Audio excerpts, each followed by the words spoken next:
उत्तर दिनाजपुर जिले के इस्लामपुर ग्राम पंचायत में एक बार फिर से सालिसी सभा की तुगलकी फरमान सामने आया है।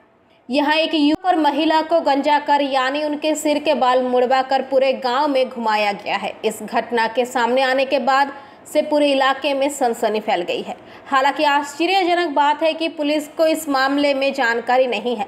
इस्लामपुर पुलिस को जब इस बारे में पूछा गया तो उन्होंने कहा कि अगर ऐसी कोई घटना हुई है तो कानूनी कार्रवाई की जाएगी। स्थानीय लोगों से मिली जानकारी के अनुसार इस्लामपुर ब्लॉक के इस्लामपुर ग्राम पंचायत रुइया आदिवासी गांव की विवाहित महिला का स्थानीय युवक से प्रेम संबंध था। जब गांव वालों की इसकी जानकारी मिली तो उन्होंने दोनों को पकड़कर सालिसी सभा में लाया गया। सालिसी सभा में फरमान जारी किया गया। इसके बाद दोनों का सिर गंजा कर गांव में घुमाया गया। इसका एक वीडियो भी सामने आया है। सवाल उठ रहा है कि जब सालिसी सभा की न्याय करने लगेगी तो फिर राज्य में कानून व्यवस्था किस लिए है। আমি ইসলামপুর থেকে মেম্বার আছি। কি নাম আপনার? আমার নাম এমডি নবী সালাম। বলছি আপনার যে সংসদ এরিয়া রয়েছে সেখানে একটা ভিডিও ভাইরাল হয়েছে, দেখা যাচ্ছে দুজন, একজন আদিবাসী মহিলা একজন যুবককে টাকলা করে দিয়েছে। হ্যাঁ, টাকলা করে দিয়েছে। মোটামুটি 4 দিন হলো। ওই মহিলাটার 4 জন বাচ্চা আছে। ওনার স্বামীর নাম হলো সুনিরাম বেসরা আর মহিলাটার নাম হলো রাজমণি সুরেন। তো ওই ছেলের সঙ্গে কোনো অবৈধ সম্পর্ক ছিল। তো সেদিন ওনার কিন্তু অবৈধ সম্পর্ক করার সময় ওনার ধরা পড়েছিল। আচ্ছা, ভয়ে ওই ছেলেকে নিয়ে পালিয়ে গেছিল বিহারে। ওরা আদিবাসীগুলো ওখান থেকে ছেলেকে আর মেয়েকে দুজনকে উদ্ধার করে নিয়ে এসছে ফেলকে আনার পরে ওনাকে রেখেছিল বাঁধে। তো আমি সন্ধ্যাবেলায় গেলাম, আমি বাঁধটান খুলে দিলাম। আমি বললাম যে এদের কোনো ব্যবস্থা নিতে হলে বলেন, আমি আছি। তো বলছেন না, তোমাদেরকে ব্যবস্থা নিতে হবে না, আমাদের যে আদিবাসী সমাজ আছে ওই হিসাবে আমরা বিচার করে নেব। মানে সালিসি সবার জন্য কি ঘটনা? হ্যাঁ, সালিস না, ঘটনা কিছু না। এখন ছেলে মেয়েকে নিয়ে পালিয়ে গেছিল, মেয়ে ওখান থেকে উদ্ধার করে নিয়ে এসছে। এখন 4 জন বাচ্চা আছে। ওরা কি ভয়ে পালাই গেছিল এখান থেকে? আপনি যে বললেন যে ভয়ে পালাই গেছিল। না, ওনার স্বামীর ভয়ে পালিয়ে গেছিল। এদিকে দেখেন না, ওনার স্বামীর ভয়ে পালিয়ে গেছিল যে হয়তো আমরা টাকলা কে করলো? টাকলা ওখানে গ্রামবাসীরা, আদিবাসী যারা সমাজ আছে ওরা মিলে দুজনকে টাকলা করে দিয়েছিল যেন আর ভবিষ্যতে এরকম কেউ গ্রামে কাজ না করে। একটা বিবাহিত মহিলা এইভাবে একটা সমাজটাকে খারাপ করলো, যেন আর কেউ এরকম সমাজকে খারাপ না করে।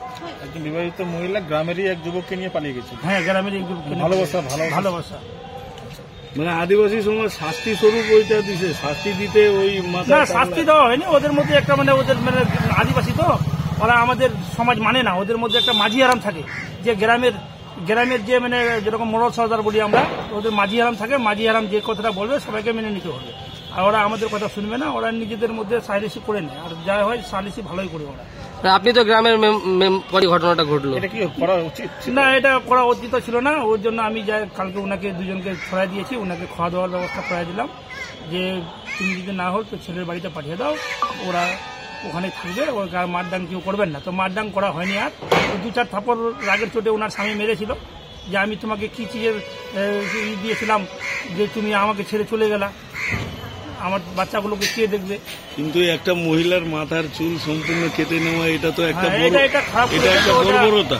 এটা আমি যাই বললাম ওনাকে, তো কথাটা ওনার শুনো না। ওদের আদিবাসী তো, ওদের সঙ্গে বেশি কথা বলাটা ঠিক না।